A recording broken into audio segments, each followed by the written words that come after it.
Welcome to Philosophy of Value Workshops number 10 of Series 7. The question for this evening is, does Heidegger illuminate or obfuscate the question of human existence as consciousness? Reading from one of my books, The Pursuit of Value, Chapter 6, Section 2. So Martin Heidegger declared that the question of being has been forgotten and overlooked since the time of the pre-Socratics. Today I want to discuss how this can be understood and how it's relevant to my own thinking. Heidegger's question of being is ambivalent and anomalous, as we will see shortly, but it certainly distinguishes human beings as a part of being that he describes as Dasein, or being there. So with some reservations, Heidegger's Dasein can be thought of as referring to human beings. Yet Heidegger was ostensibly interested primarily in the question of being in general, and his interest in Dasein is, in some sense, fortuitous as an aspect of his interest in being in general. But before we start, we need to raise some issues concerning Heidegger's conception of beings. To begin with, Hegel claimed that being is the most general of all categories and therefore empty.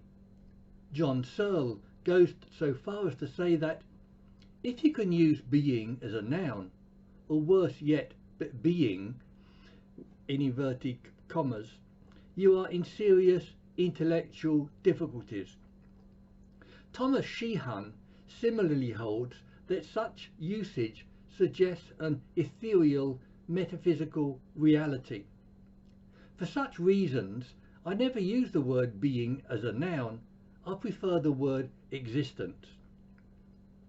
And in my view, Heidegger appears to have described the totality of things in the world as being. But this totality is just a totality and should not be taken as a category of being and attributed with properties.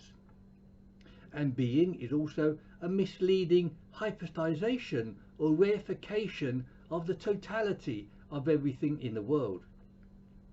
Again, the category of being appears to make Gilbert Ryle's category mistake that he finds in the concept of mind. Whether the concept of mind is a category mistake or involves category mistakes is another issue. But the criticism of a category mistake is a serious issue that the concept of being seems susceptible to. A category mistake is when we say something like an apple is red, round, and it exists. But existence isn't another property like red or round.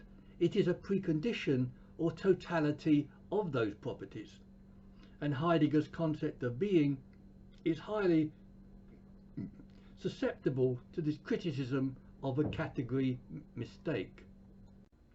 Moreover, Heidegger's notion of an experience of being is even more idiosyncratic.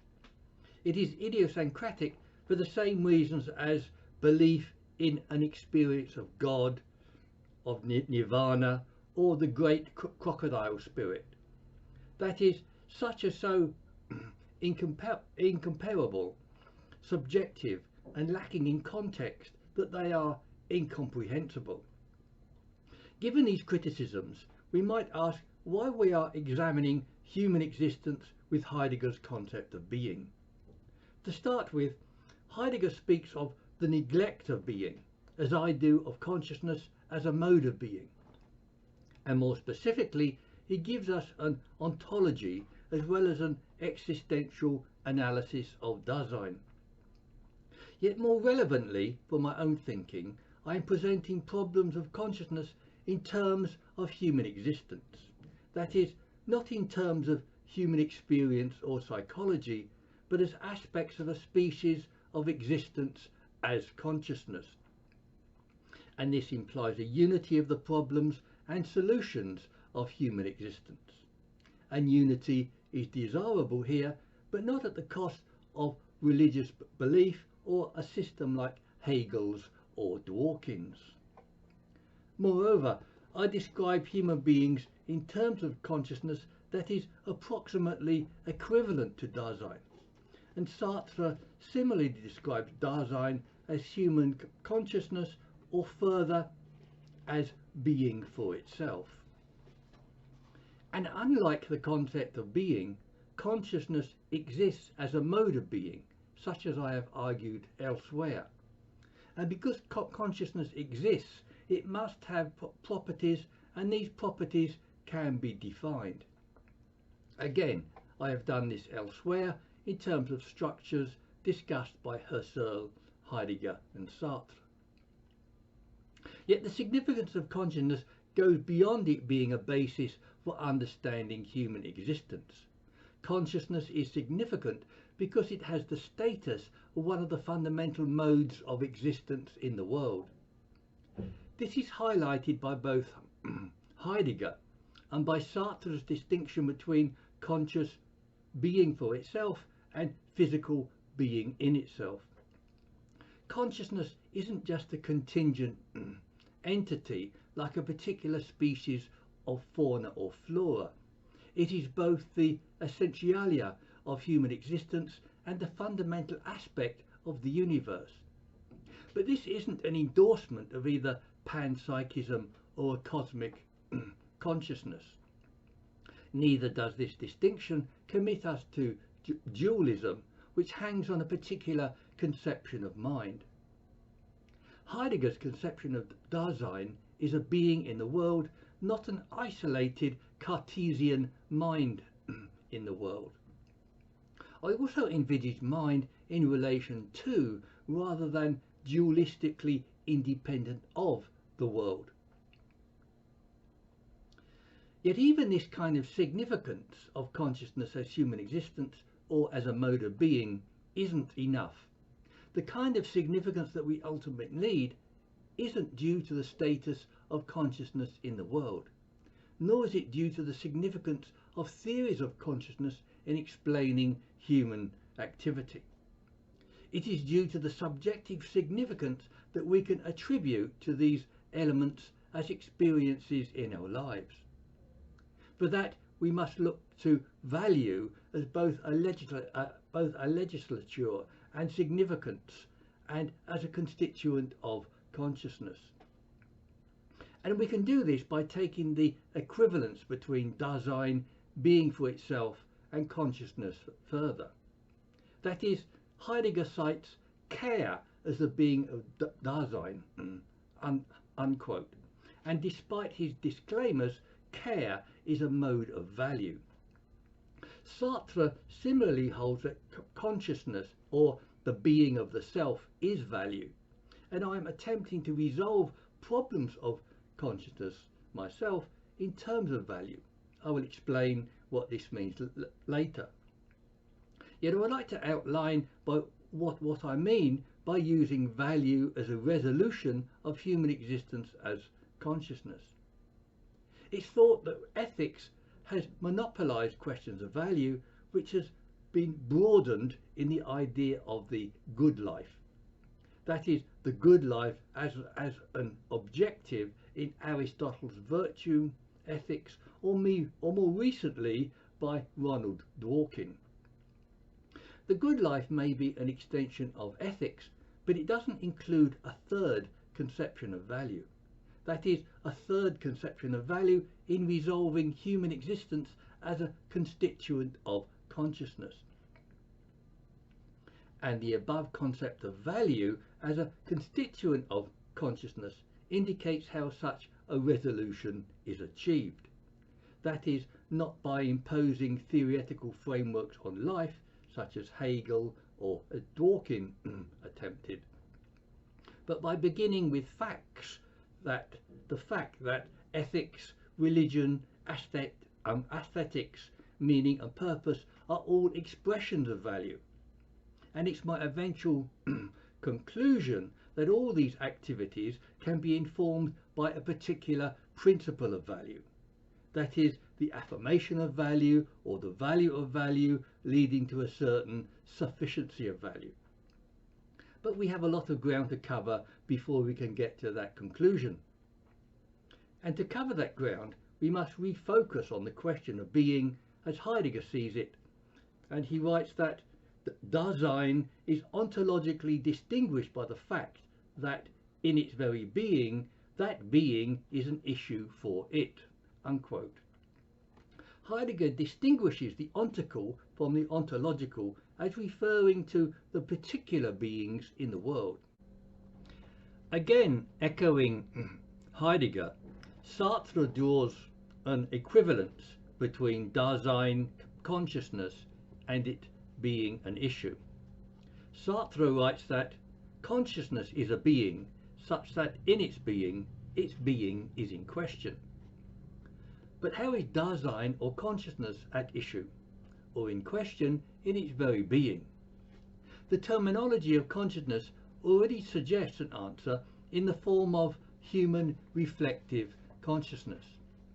That is, human self-consciousness is subject to doubt, shame and anxiety, as well as positive faculties. But what is at issue for Heidegger and Sartre is deeper than the fragility of human faculties.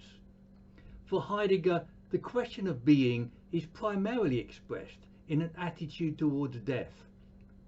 He writes that death is not to be outstripped. Being towards the end helps us to work out a kind of being of Dasein in which Dasein as Dasein can be a whole, unquote. And in my words, and in my own words, Dasein is thereby under constant threat of oblivion, both continuously and ultimately. Heidegger describes this as being face to face with a nothing of the possible impossibility of existence, unquote. And this must be faced authentically, or perhaps with care, resignation, courage or hope. But commentators like Robert Brandom and John Haugeland complain of a clash within Heidegger's ontology. That is, capacities such as authenticity and care seem to belong to an ontic and existential analysis rather than to an ontological one. Sartre's criticism of Heidegger's analysis is that death is only a contingent fact of our existence, and that it therefore cannot be legitimately employed to establish the definitive meaning of human existence. Yet more generously, death might well represent loss or the finitude of human existence.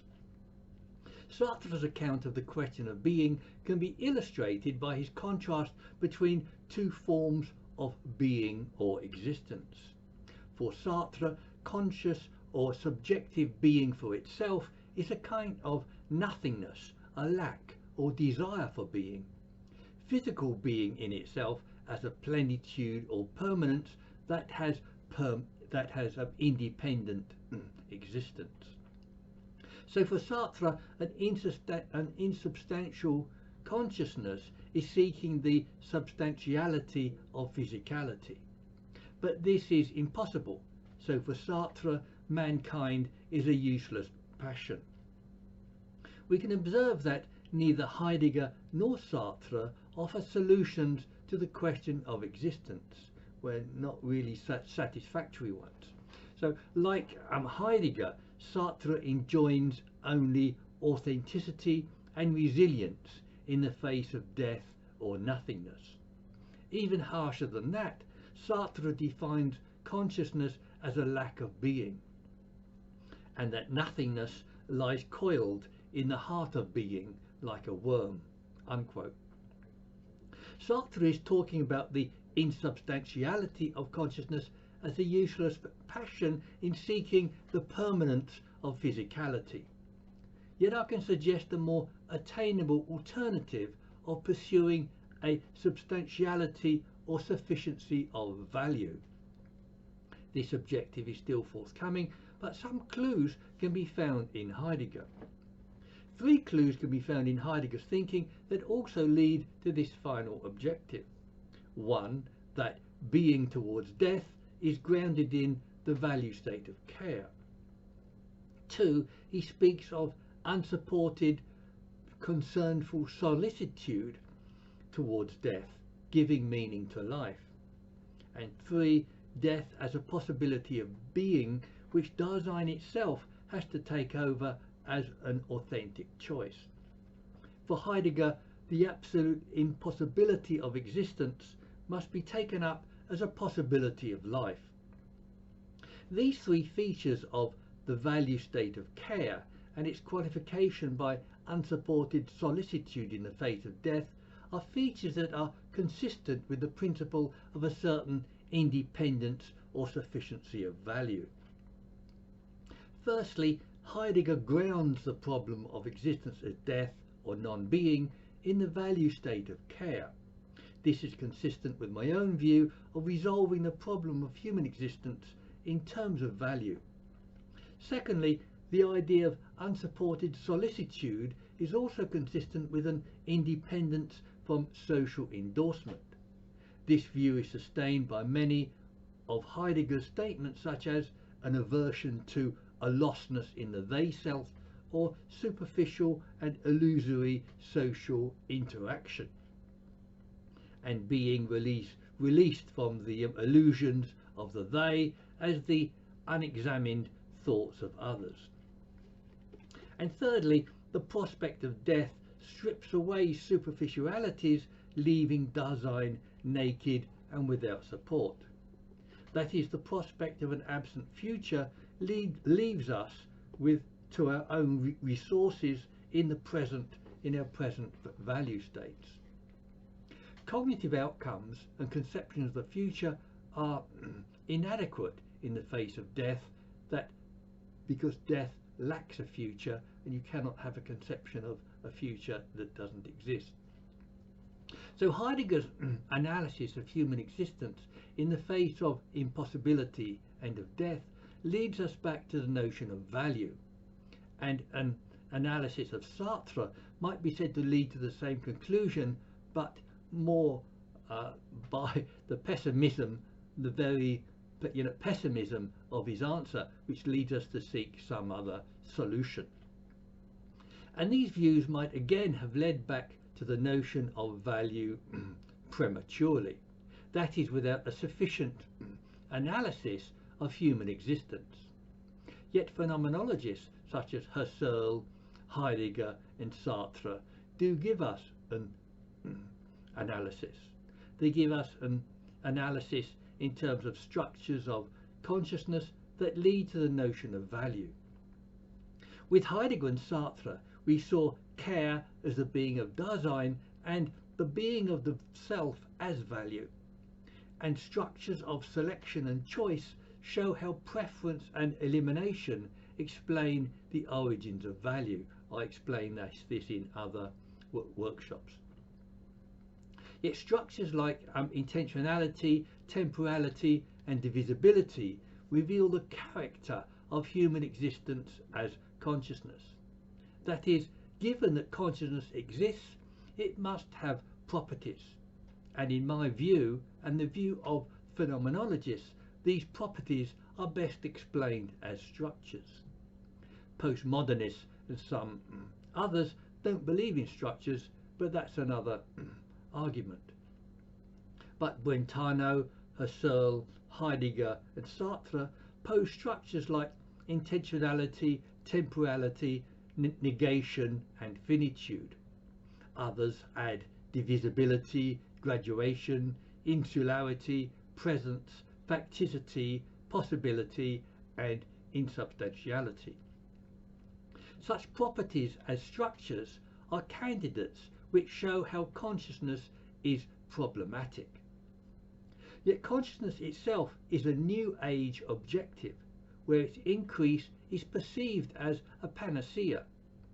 Thomas Metzinger for example, similarly proposes an ethic of consciousness judged on the increase of consciousness. But conversely, the increase of consciousness incurs problems like anxiety, alienation, fragmentation, anomie, and guilt. This indicates that consciousness is intrinsically problematic, and structures of consciousness can show how consciousness is problematic. This can be illustrated with the structures of temporality, divisibility, and graduation. In temporality, consciousness moves through time, is impermanent, and is challenged by continual changes. Divisibility reveals threats of fragmentation, schizophrenia, fission, and cognitive dissidence. In graduation, we are subject to diminution as well as increase, with the final diminution of death. Together, these challenges amount to what we can call the insubstantiality of consciousness. This was described by Sartre as a lack or desire for being, of consciousness as being for itself.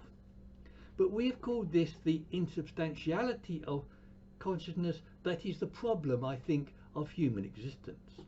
That is, consciousness is subject to deformation and loss of capacities like self-esteem. And insubstantiality expresses the ephemeral, insular, and divisible or fragmented nature of consciousness. Consciousness is subject to diminution, cessation, finitude, dependency, and contingency. But we still haven't seen how value states might resolve this problem.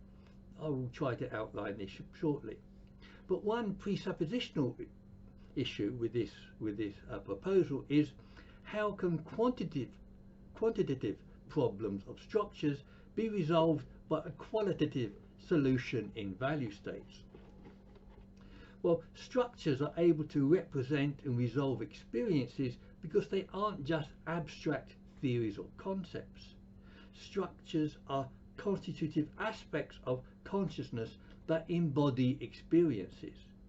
In this way, we can understand the saying that phenomenology is an empiricism of the mind. That is, the structures of consciousness are what air waves are to sound, or how photons represent light. Division or unity, for example, are always accompanied by discomfort or satisfaction. And the experiences of ethics, aesthetics, meaning and value can thereby be explained by structure. The above explains how consciousness and its structures can explicate the problem of human existence. But the notion of value has only been proposed and not argued as a means of resolution. To take that further, we can discriminate between and eliminate various aspects of consciousness. An analytic philosophy typically classifies consciousness into the two cognitive and non-cognitive mental states. But this classification is biased towards cognitivism and defines non-cognitive states negatively. So I supplement this classification using the four states of cognition, affect, will, and value. The problem of human existence as consciousness can now be given greater specificity using these four states. My project is to work out solutions primarily in terms of value with reference to these other states, and this classification of four states enables me to argue for the priority of value over the other four states. Sorry, three states. The debate over cognitive or non-cognitive explanations is long-standing and too extensive to outline here. Yet I can note that cognitive theories are said to be impotent and unable to motivate action or morals. and non-cognitive theories are said to be blind and unable to guide action. Yet a better explanation of the satisfactions of belief, knowledge, or discovery can be found in terms of value. Theories and intentions generate great excitement and are promoted as solutions in themselves. But the satisfactions do not result from the intrinsic character of these cognitions that are contingent. They result from the fact that a desired objective or value has been apprehended. And in my view, this demotes cognition from being the primary human objective. Like cognition, the significance of the will depends on its function and how is it used and qualified. The will or volition is a variable state, ranging from Nietzsche's will to power or Kant's goodwill. And as a further feature, the ingredient required to motivate action can be described as the will. In these ways, a strong will or a good will can be an objective, but its status depends on how it is employed. Yet the will is a vehicle or an intermediary rather than a constitutive state or an objective in itself. And as such, the will also isn't a viable candidate as a primary human objective. Of course, I'm going through these mental states very quickly. You could spend all day on every one of them. Okay, so affect states. Now, affect states are emotions and feelings like pleasure and happiness, as well as negative states like pain and disgust. Happiness is a prime example of an affect state as a classic human objective and an undeniable human good. It is endorsed by consensus, the American Constitution, and Aristotelian and even Kantian ethics. Happiness also figures in utilitarianism and its central principle of utility. And as social policy, maximum happiness for the maximum number of people is difficult to dispute. But as a theory of ethics, it has serious inadequacies of quantification, justification, and motivation. The main limitation of happiness is its omission of experiences like meaning, purpose, and value.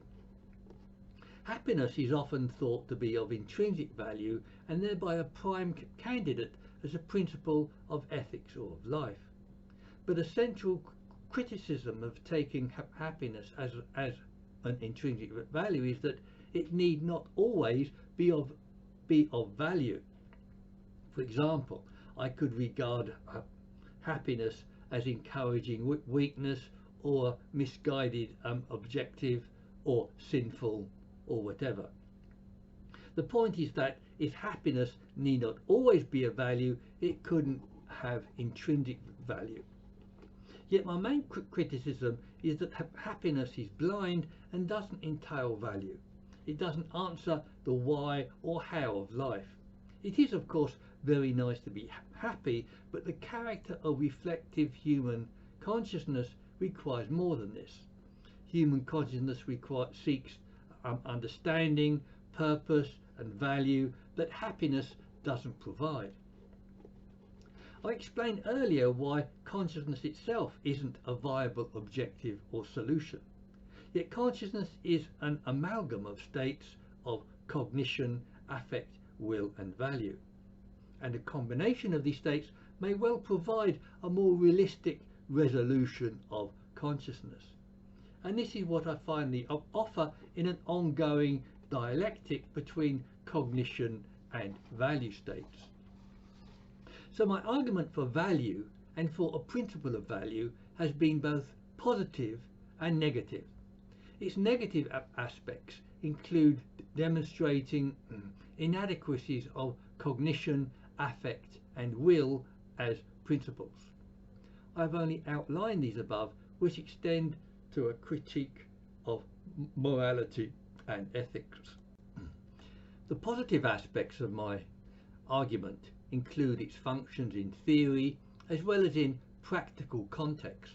For example, ethical principles are values that guide our actions, and ethical fortitude expresses resiliency of value. In religion, God is the believer's highest value, and various doctrines express other values. And a meaningful life is worthwhile and valuable, and exhibits a broader application of value than ethics.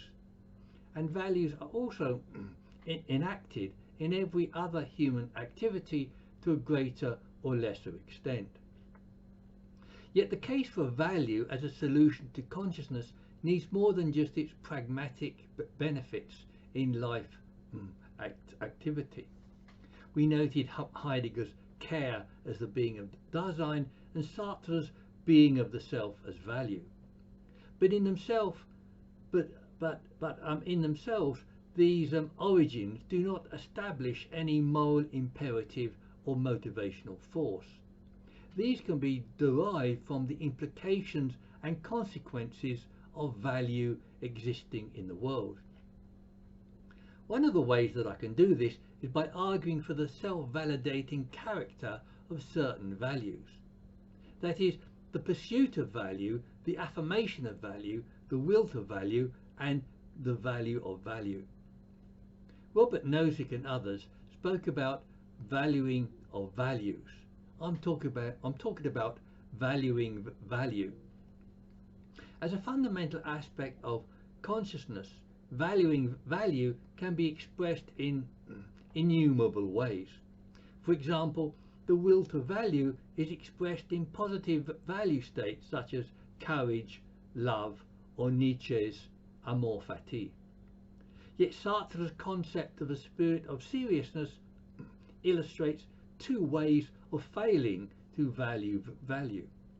The spirit of seriousness is to misrepresent subjective values as objective to avoid freedom and responsibility. The classic example is to say in bad faith that I have no choice. This makes a supposed error of taking the idea of I have no choice as an objective fact or value. This is a failure to value value because it is a refusal to choose, which is a fundamental property of value. Yet it is also a failure to value value because it is valuing an object or principle which has no value in itself. That is, arguably, only people and mental states are candidates of intrinsic value. On this view, principles or objects only have instrumental value attributed to them by people. So to take principles or objects as having intrinsic value contradicts the will to value.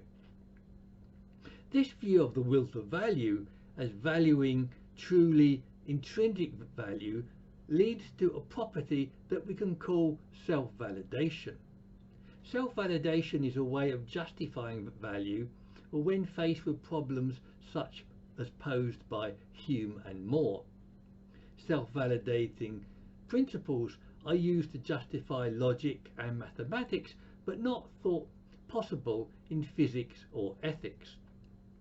Logic is determined by the self-evident and self-validating truths of Aristotle's 4 basic principles of logic. David Hilbert described mathematics as avoidance of contradiction and is therefore a self-validating a priori. A self-validating system within the human sphere might be Descartes' I think, therefore I am. Physics isn't self-validating because it's an a posteriori system of contingent observations. Mathematics and logic are self-validating, but they can't establish principles for systems of physics or ethics. But I propose that the will to value is self-validating because the alternative is contradictory and self-negating. And systems of value need a self-validating principle due to problems such as posed by Hume. I've just noted two reasons why not to value value is contradictory, self-negating and self-defeating. One, a failure to value value is found in a refusal to choose, which is a fundamental property of value.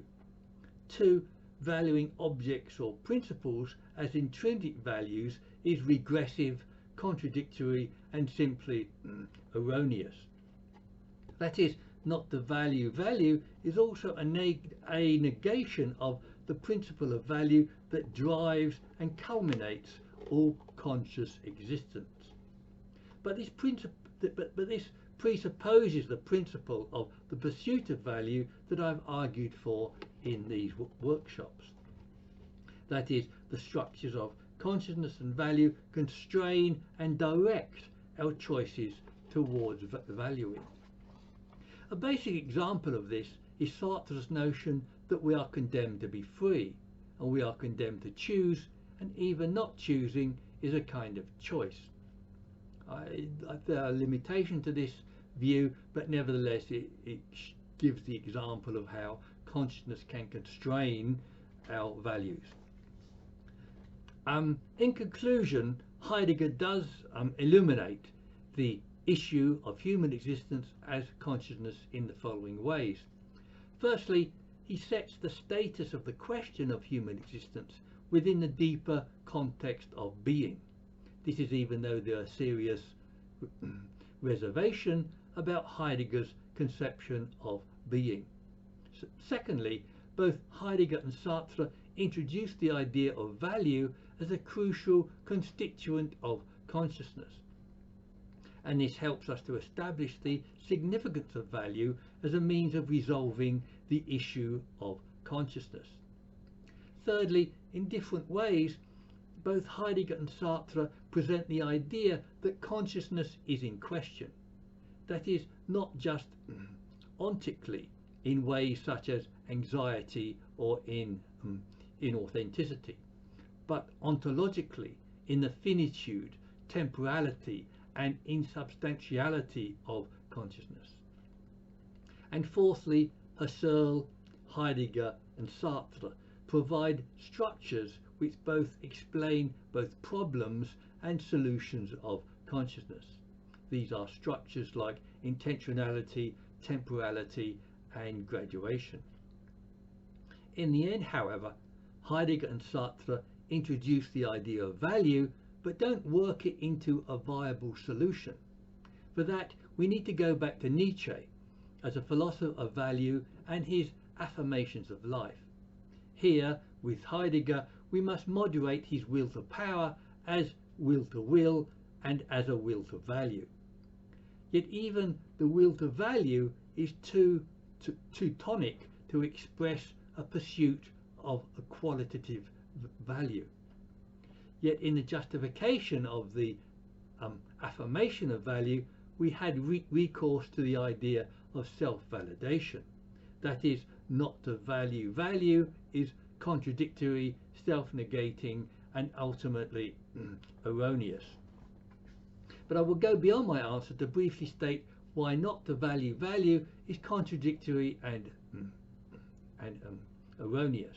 It is erroneous because it implies that value isn't coexistent with choice and consciousness. It is self-defeating because value is arguably the culminating state of human satisfaction. It is self-negating because value must be presupposed by any system of value judgments. It is contradictory because it opposes the value of value as a self-validating principle.